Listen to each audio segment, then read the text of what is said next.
Bonjour et bienvenue sur minimachine.net. Aujourd'hui, troisième épisode de notre série sur les clés PC. On n'a pas encore branché une seule clé et c'est pas aujourd'hui qu'on va le faire. Je suis désolé. On va finir de parler de ces petits formats en parlant justement du format parce que j'ai déjà plein de questions sur la taille et beaucoup de gens qui fantasment la taille des clés PC. Ça a beau être une appellation clé PC, c'est pas une clé USB. Faut bien faire la différence.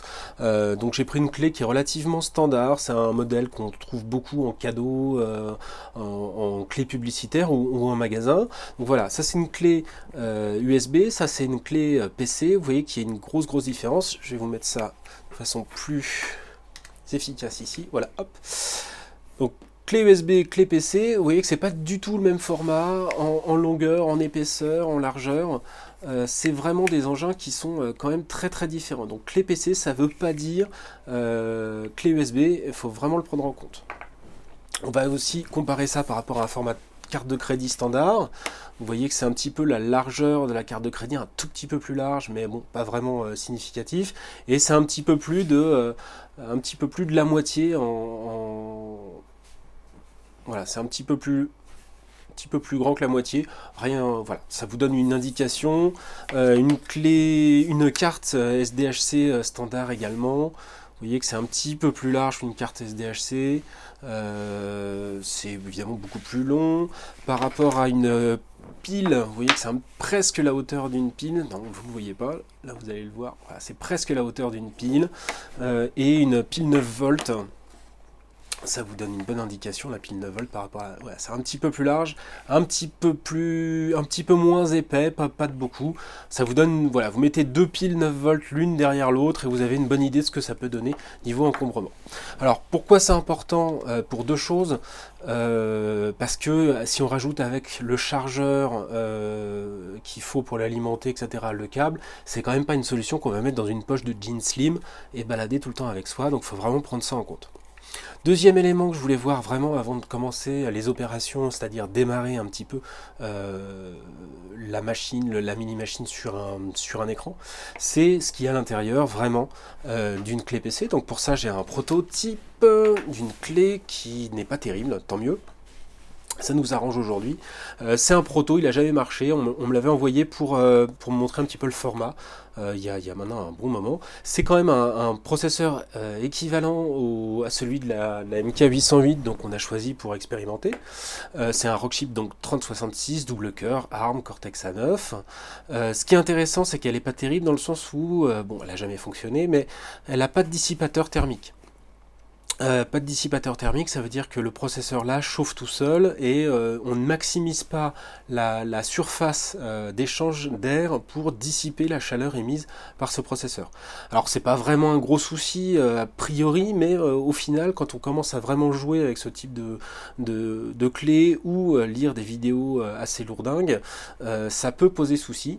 Donc nous on va préférer une clé, donc la MK808 ici, il y a un dissipateur thermique, également une belle série de trous sur le modèle, ce qui permet d'avoir une bonne dissipation de l'air chaud et donc de lire un film d'1 h 30 sans broncher.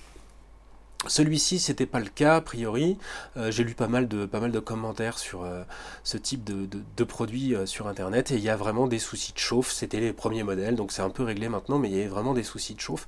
Il faut vraiment prendre une clé avec un dissipateur thermique. Donc là, ça nous arrange parce qu'on voit bien le PCB, donc on voit bien la carte mère de cette machine. Si tant est qu'on puisse appeler ça une carte mère vu qu'il n'y a pas de carte fille. Enfin si, il y en a une d'ailleurs, on va voir ça tout de suite. Donc le processeur en lui-même, donc un Rockchip RK3066, donc vous voyez c'est vraiment une puce qui est intégrée assez simplement sur la carte. On a 1, 2, 3, 4 modules de stockage, donc ça c'est la mémoire de stockage, le SSD entre guillemets de cette machine.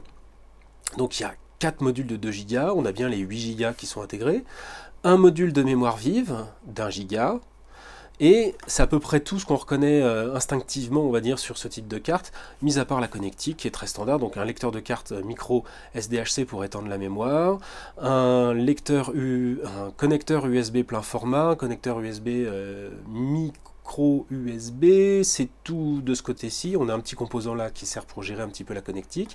La prise HDMI, évidemment, qu'on va venir brancher sur un écran. Et il y a un autre truc sur lequel je voudrais vraiment insister, c'est ceci, qui n'est pas un composant soudé à la carte mère, c'est une espèce de petite carte, même si on a du mal à le voir, une petite carte qui est en fait le module Wi-Fi de l'engin. Et ce module Wi-Fi, ça a l'air de rien, mais c'est important de comprendre ça. Ce module Wi-Fi, c'est vraiment une petite carte au sein de l'ensemble de la carte. C'est-à-dire que le constructeur de la carte a acheté cette petite carte et l'a posée dessus. Alors pourquoi j'insiste? Parce qu'en fait, si vous regardez cette clé, d'aspect extérieur, elle va ressembler vraiment beaucoup à celle-ci. En interne, c'est très très facile pour le fabricant de venir changer les composants.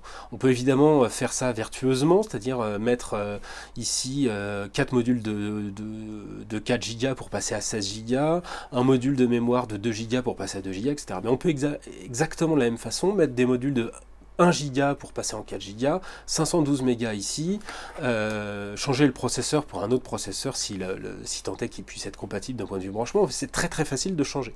Et le problème c'est ça, c'est que ces clés n'étant pas du tout normalisées, il n'y a pas de marque qui va assurer un suivi, à part quelques-unes. On a par exemple cette carte Wi-Fi qui est là. Si elle est en rupture de stock et qu'il faut quand même produire, on peut très bien avoir un changement de cette carte.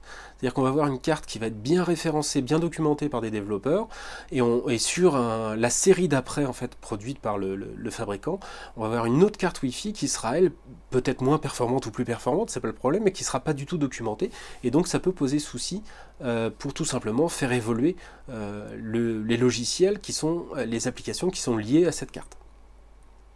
Voilà, sinon pour le principe, c'est vraiment du même tonneau que les tablettes entrée de gamme ou même un lecteur MP3.